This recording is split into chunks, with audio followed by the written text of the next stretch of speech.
교회 안에서 또 여러분이 어떤 단체 속에서 큰 결정이 내려집니다.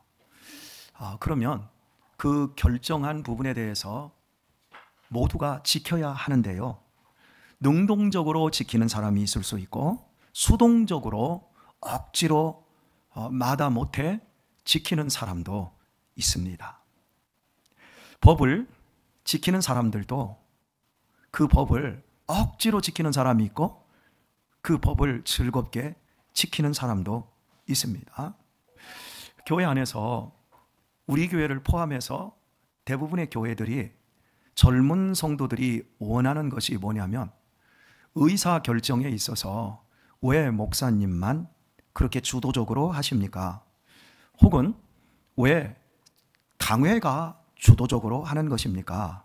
이렇게 의문을 제기하는 분들이 계십니다. 우리도 얘기하고 싶습니다. 의사결정에 우리의 뜻도 반영하고 싶습니다. 이렇게 여러분들이 또 대부분의 장로교회에서 이렇게 말씀하시는 분들이 계십니다. 저는 그런 분들에게 이렇게 권면해 드리고 싶습니다. 장로교회의 정치는 삼심제도입니다. 당회와 노회와 총회가 삼심제로 교회를 운영합니다. 대의 민주주의 체제입니다. 우리나라는 삼행정부가 있지 않습니까? 바로 칼빈을 통해서 스위스 제네바에서 이 정치 구조가 만들어졌고 더 구체적으로 존 낙스에 의해서 스코틀랜드, 영국의 정치법, 정치 체제가 만들어질 때 사법, 입법, 행정부가 만들어져서 지금 전 세계가 이런 정치 민주주의 체제에 들어와 있는 겁니다. 그러니까 지금 현재 민주주의의 그 첫 출발은 우리 장로교회의 정치 체제에서 있는 겁니다. 그러니까 여러분들이 어떤 말을 보태고 싶고 내가 이 교회에서 의사결정에 참여하고 싶다면 여러분이 꼭 대표자가 되셔야 합니다. 이게 싫으면 감독정치를 하는 감독정치는 감리교회 쪽입니다. 감리교회는 감독이 모든 권한을 다 갖고 감독이 책임하에 결정을 합니다. 감독 정치보다 더 센 건 교황 정치입니다. 자, 이거 외에 또 회종 정치가 있습니다. 또 침례 교회도 약간의 회종 정치의 모습을 띠고 있습니다. 그런 곳은 장로가 없고요, 목사도 심지어 없습니다. 성경에 직분이 4개가 나오는데 목사와 장로와 그리고 집사, 여기는 집사가 안수 집사님입니다. 그리고 교사가 나옵니다. 이 교사는 지금 교회가 발전해 오면서 목사와 교사가 하나로 묶이게 되었습니다. 이렇게 성경에도 정치적인 교회 체제가 정확하게 나오고 이걸 모티브로 해서 오늘날 사법부, 입법부, 행정부가 만들어졌습니다. 만약입니다. 여러분이 우리 교회의 정치 체제가 마음에 안 드셔서 나는 내 의사 결정이 꼭 통해야 돼, 그런 분들은 제가 권면드립니다. 여기 서정 침례교회로 가시면 됩니다. 아니야, 나는 목사님이 주도권을 가지고 장로님도 필요 없어, 꼴 보기 싫어, 장로님들이 싸우고 장로님들이 목사 내쫓고 난 그래서 싫어, 이런 분들이 혹시 계시다고 한다면 그래도 교회를 목사님이 하셔야 돼, 그런 분들은 서정 감리교회로 가시면 됩니다. 제가 이 이야기를 여러분에게 하는 이유를 오늘 본문을 보면 자세히 보면 이해하실 거라고 저는 생각이 들어집니다. 본문 15절을 보면 형제들아 사람의 예대로 말하노니, 하나님의 예가 아니라 사람의 일상적인 상식, 그거로 내가 너희에게 말하노니 사람의 언약이라도. 여기서 사람의 언약은 약속을 의미하는데 이건 규례, 법을 의미합니다. 본문에서 나오는 이 언약이라고 하는 이 단어는 디아데케인데 이건 공정했다, 규칙을 정하고 이것을 확정했다, 이것이 법으로 선포되었다, 이런 의미입니다. 이해하셨으면 아멘. 그냥 나랑 약속해, 이게 아니라 이걸 모두에게 선포를 했고 이걸 너도 오케이, 나도 오케이. 그래서 쌍방간에 아니면 여러 다양한 층이 모두 합의를 했다, 이렇게 정한 후에는 아무나 패하거나 더하거나 하지 못하느니라. 하나님의 예입니까? 사람의 예입니까? 지금 사람의 예를 이야기를 하고 있는 거예요. 그렇죠? 자, 여러분이 어떤 동창회에 있으면, 동창회에 가면 동창회 규약이라는 게 있어요. 그리고 여러분이 마을 자치회가 있으면 회칙이라는 게 다 있어요. 우리 교회 여전도 남전도에 없고요. 예, 안수집사회가 있지요. 회칙이 있어요, 없어요? 없어요. 권사회 회칙이 있어요, 없어요? 없어요. 이건 교회에서 당회가 인정을 안 해준 거예요. 공식화 시킨 게 아니에요. 그래서 공식화 시키지 않았기 때문에 우리는 힘이 없어.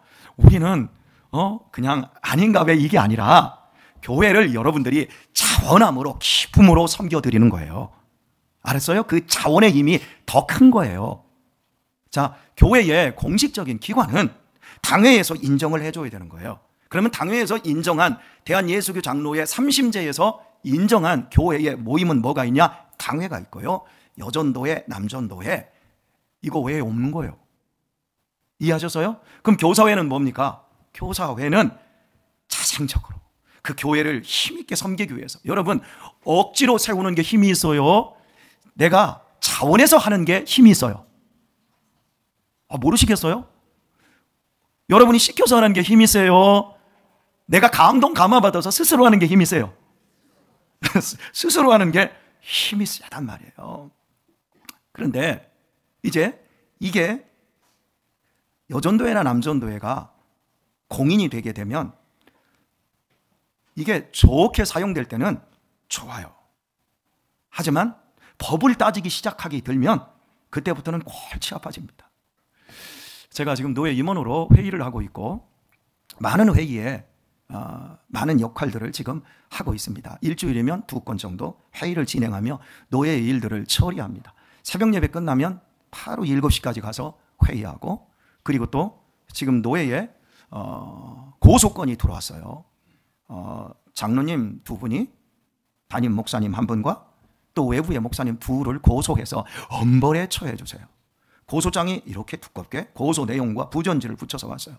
그럼 우리가 딱 보고 서로 그냥 은혜로 화해해, 이게 아니라 정확한 대한예수교 장로의 법조문이 이렇게 있습니다. 그리고 우리 남수원 노회의 회칙이 있습니다. 그리고 규칙이 있습니다. 그 규칙에 대해서 정확하게 적용 범위 내에서 절차를 가져갑니다.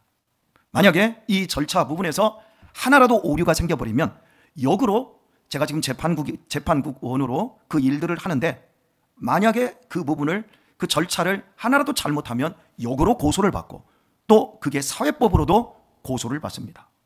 이렇게 여러분 교회 안에는 무시무시한 사람들이 있어요. 이런 식으로 4년 5년, 저 천안 쪽에 있는 북자가도에 들어가는 교회는 10년을 싸웁니다. 세상 법에서 10년을 싸우다가 하다 보니까 막 멱살 잡고 싸우고 이런 일들이 벌어집니다. 자원해서 교회를 섬기는 게 아니라 우리의 권리입니다, 이렇게 되어지기 시작하면 그때부터는 단어 하나, 조문 하나 정확하게 짚고 넘어가야 되는 아주 복잡한 과정이 벌어지는 겁니다. 이런 지식 정도는 여러분들이 이해를 하는 게 좋겠다. 오늘 본문의 상황을 제가 설명을 하면서 그렇습니다. 자, 능동적이고 자발적인 것을 제가 여러분들에게 소극적이고 또 비관적인 그 부분과 제가 섞어서 지금 이야기를 하는 거예요. 자, 여러분들이 의견을 내지 않으면, 여러분의 뜻대로 되지 않으면 안 해도 됩니까? 내가 하자고 해서 이루어지는 일은 열심히 하면 됩니까? 우리나라 대통령을 우리 손으로 뽑았습니다. 특정한 현재의 대통령을 이야기하고 있는 게 아닙니다. 정치 편향적인 이야기 아닌 것이 아니라 정치적인 본질을 제가 지금 이야기를 하는 거예요. 우리는 대통령을 한 명 뽑았습니다. 그런데 그 대통령을 싫어하는 사람도 있고 그 대통령을 좋아하는 사람도 있습니다. 맞지요? 그러면 일단 뽑았으면 5년 동안 당신이 우리를, 국민들을 대표해서 당신이 정치를 해 주십시오. 국회의원을 뽑았으면, 시장을 뽑았으면 당신이 우리를 대신해서 당신이 정치를 해 주십시오. 이게 직접 민주주의가 아니라 대의 민주주의입니다. 자, 내가 뽑은 사람이 되었습니다. 잘 되었어. 좋아. 근데 내가 뽑지 않은 사람이 되었습니다. 그러면 그때부터 국민의 반절 이상 몇 프로 날마다 몇 프로가 지지한다 이러면서 막 헐떡 반대해도 됩니까? 최소한 5년이라는 시간 동안 함께 책임을 져야 되는 거예요. 제가 지금 현 정권을 두둔하는 게 아니라고 여러분 말씀드렸어요. 예, 이해되시죠? 예. 그런데 내 뜻이 반영이 안 됐다. 내 뜻과 상반되는 대통령이, 시장이, 국회의원이, 구청장이 됐다. 그러면 마음껏 욕하고 해도 됩니까? 우리는 지금 제가 이 설교를 해도 별로 여러분들에게 거칠 것이 없다고 느껴져요. 왜냐하면 보수도 해봤고 진보도 해봤고, 보수가 또 대통령 해봤고 진보도 해봤고, 보수도 말아먹고 진보도 말아먹고, 보수도 거짓되고 진보도 상당히 기득권이 되어서 자기들이 할 것 못할 것 다 하더란 말이죠.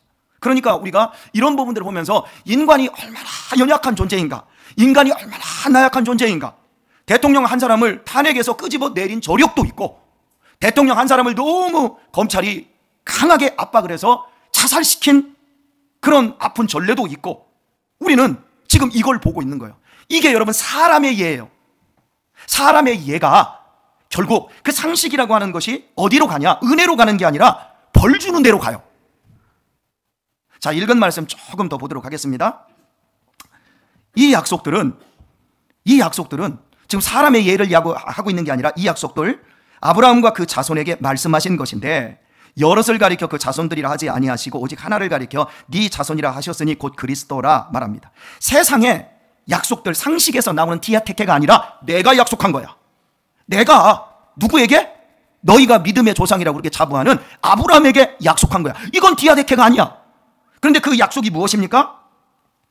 17절을 보면 내가 이것을 말하노니 하나님의 미리 정하신 언약을 430년 후에 생긴 율법이 없이 하지 못하여 그 약속을 헛되게 하지 못하리라. 자, 하나님께서 아브라함과 약속을 맺은 후에 430년 후에 하나님이 모세와 이스라엘 백성들을 대표해서 또 다른 약속인 율법을 주셨는데, 이 율법이 앞에 있는 것을 어떻게 한다? 패하지 못한다. 패한다? 패하지 못한다. 지금 그 얘기를 하고 있습니다.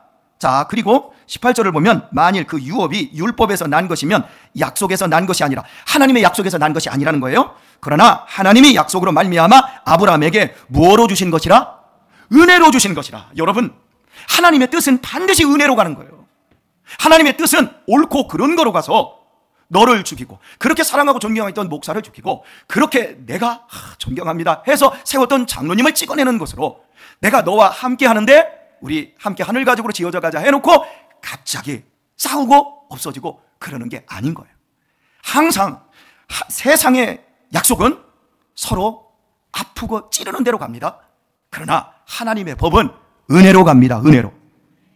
자, 그러면 하나님께서 이스라엘 백성들에게 주신 약속이 무엇일까요?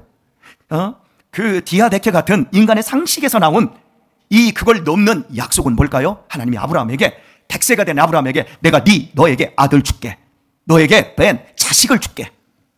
그리고 또 한 가지 약속은 네 자손에게 가나안 땅을 선물로 줄게.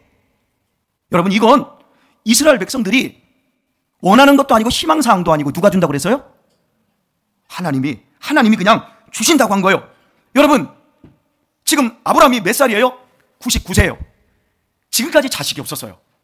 희망사항으로 지금까지 원했지만, 그리고 자신의 힘으로 엘리에셀을 선택하려고 했고 이스마엘까지 낳았지만, 하나님께서 그거 아니다, 내가 100세에 너한테 아들 주겠다. 아브라함이 그걸 믿었더니 의로 여겼더라, 이렇게 말해요. 이게 창세기 15장 얘기예요. 너 가나안 땅 네 자손들에게 줄게. 그런데 그 자손이 얼마나 많냐면 하늘의 별처럼 바닷가의 모래알처럼 많대. 지금 한 명이라도 있어 없어? 아니, 지금 한 명이라도 있어요 없어요? 머리 안 돌아가세요? 한 명이라도 있어요 없어요? 없는데 100세에 주어서 네 자손을 가나안 땅에 살게 할 뿐만 아니라 바닷가의 모래처럼 하늘의 별처럼 많게 해주겠다. 희망상을 얘기하는 게 아니라 내가 그대로 해주겠다라고 해놓으시고, 하나님이 실제로 그 약속을 이루어내셔요. 그리고 그 약속의 핵심은 은혜예요. 따라서 합시다. 은혜는 받을 수 없는 걸 받은 것이다. 하나님의 은혜는 바랄 수 없는 것을 바라고, 하나님의 은혜는 우리가 이룰 수 없는 것을 이루고 네 믿음대로 될지어다. 여러분, 이거 이상의 어마어마한 것을 약속하고 있는 거예요. 우리는 상식이라고 하는 거, 그 안에서 이 정도 하면 이렇게 될 거야. 그런데 해보세요. 이 정도 하면 이런 행복을 만들어낼 거야? 안 만들어진다니까요. 그런데 내가 만들려고도 안 했어요. 내가 바라지도 않았어요. 내가 희망도 안 품었어요. 그런데 하나님이 그렇게 이루어 주시는 거예요. 지금 그 얘기를 하면서 이스라엘 백성들이 지금 이런 복음, 하나님의 약속의 자녀들인데 지금 무슨 얘기를 하고 있냐면, 우리도 하나님 그런 약속, 그런 허무맹랑한 약속 같은 거 말고 우리도 우리 힘으로 군대 만들고 우리도 우리 힘으로 율법을 지켜서 우리가 뭔가를 보태가지고 우리도 하나님의 복을 만들어 내면 안 되겠습니까? 해가지고 이스라엘 백성들이 이제는 복음 외에 또 다른 법인 율법을 하나님의 인간의 상식을 뛰어넘는 디아데케의 그걸 넘는 엄청난 복으로 시공간을 뛰어넘어 수천 년 동안 이어가며 당신의 일을 펼치시는 그 앞에 바리새인들과 서기관들이 율법을 지키면서 우리도 이 정도는 해야 구원받는데 떳떳하지 않겠습니까? 갈라디아 교인들이 이런 식으로 해버린 거예요. 저는 제가 여러분에게 좀 복잡하고 무거운 정치 체제를 이야기했습니다만, 저는 여러분들과 제가 갖고 있는, 우리 장로님들, 우리 당회가 갖고 있는 우리의 의무와 권리를 많이 나누기를 원합니다. 그리고 실제로 굉장히 많이 나눴다는 거 여러분 아십니까? 이해 못 하시지요? 여러분이 그 자리에 안 계시니까. 이게 얼마나 무겁고 힘든 자리인 줄 아십니까? 자, 어떤 분이 제게 이런 말씀을 하셨습니다. 목사님이 항상 옳지 않잖아요. 목사님이 안 옳잖아요. 목사님은 왜 그렇게 교만하세요? 누가 했어? 여러분, 그런 사람 우리 교회 없을 것 같은데? 지금 없어요. 그런데 저는 저한테 그렇게 따집니다. 목사님, 성도들이 목사님 다 좋아할 것 같지요? 목사님 뒤에서 욕 엄청나게 합니다. 목사님 착각하지 마세요. 목사님 다 안 좋아해요. 여러분, 참 우리 목사님 소설 쓰고 있는 거 아니야? 우리 교회 아무리 찾아도 그런 사람 없는데? 여러분, 있었다니까요? 여러분들도 혹시 그런 생각을 하시는 분들이 계실지 몰라요. 그러면 내가 한 가지만 딱 얘기합시다. 여러분이 인간의 상식으로 봐서 목사가 틀렸는데 하나님이 옳다고 하면 어떻게 할 거예요? 자, 반대로 얘기할게요. 가정을 제가 보기에 회의를 하는데 김 장로님이 틀렸어. 김 장로님께서 목사님이 내놓으신 의견이 참 아닌 것 같습니다. 그것은 우리가 못 따르겠습니다. 장로님이 그렇게 하시면서 저한테 만약에 그런 식으로 이야기를 했습니다. 근데 제가 어디 목사가 고심하고 기도하고 제가 이렇게 교회의 덕과 유익을 위해서 하려고 하는데, 아니 장로님이 그 반대합니까? 장로님 그러시깁니까? 하고 제가 그럽니다. 그런데 말입니다, 제가 그렇게 얘기를 했지만 장로님이 오르면 어떻게 할 거예요? 여러분, 우리는 항상 내가 옳은 얘기를 해도, 내가 상식적인 얘기를 해도 항상 이걸 먼저 생각해야 돼요. 하나님이 옳다고 하면 어떻게 할 거예요? 자, 보세요. 순민아, 너 옳으냐? 유신아, 너 구원받은 만큼 모르냐? 나는 아무리 봐도 너 동생들 괴롭히고 동생들 힘들게 하는 거 보면 너는 참 구원 못 받을 것 같아. 근데 내가 너한테 그렇게 얘기하대? 아니요. 하나님이 유신이를 옳다 여겼어요. 유신이를 옳다 여겼다니까요. 그 옳음은 우리의 상식과는 아무런 상관없어요. 하나님의 주권이고 하나님의 힘이에요. 이화수 권사님 어디 계세요? 나는 아닌가 봐요. 아무리 생각해도 나는 참 현찬하고 내 양심에 너무 찔리고 힘들어요. 내가 나를 봐도 아닌 것 같아. 그런데 하나님이 기라고 하면 어떻게 할 거야? 우리 유신이랑 우리 유아가 아무리 봐도 우리는 아버지와는 별로 상관이 없고 아버지 이 집은 더 이상 살 게 아닌 것 같아. 그래도 내가 아니야, 좀만 더 살아줘. 어차피 20살 내면 다 쫓아낼 테니까 그때까지만 그냥 내 아들로 살아줘. 여러분, 누가 힘이 세요? 제가 힘이 세요. 하나님께서 이스라엘 백성들에게, 그 인간 같지 않은 이스라엘 백성들에게, 그 육적인 이스라엘 백성들에게 항상 말만 하면 원망하고 항상 우상단지나 만들고 하나님의 마음을 괴롭혔던 그들에게 하나님께서 내가 너희를 의롭게 하였느냐, 너희는 나의 백성이라, 너희는 나의 신분이라 라고 얘기해도 그놈의 인간들은 아닌가 봐. 자기들의 상식 수준에서 아닌가 봐 하면서 은혜를 갖다 다 까먹어버리고 나중에는 율법을 갖다 들이대면서 우리도 지금부터는 열심히 율법의 조문들을 탁탁 지켜서 주일에는 절대 돈 안 쓰고, 주일에는 절대 놀러 안 가고, 아멘들 안 해요?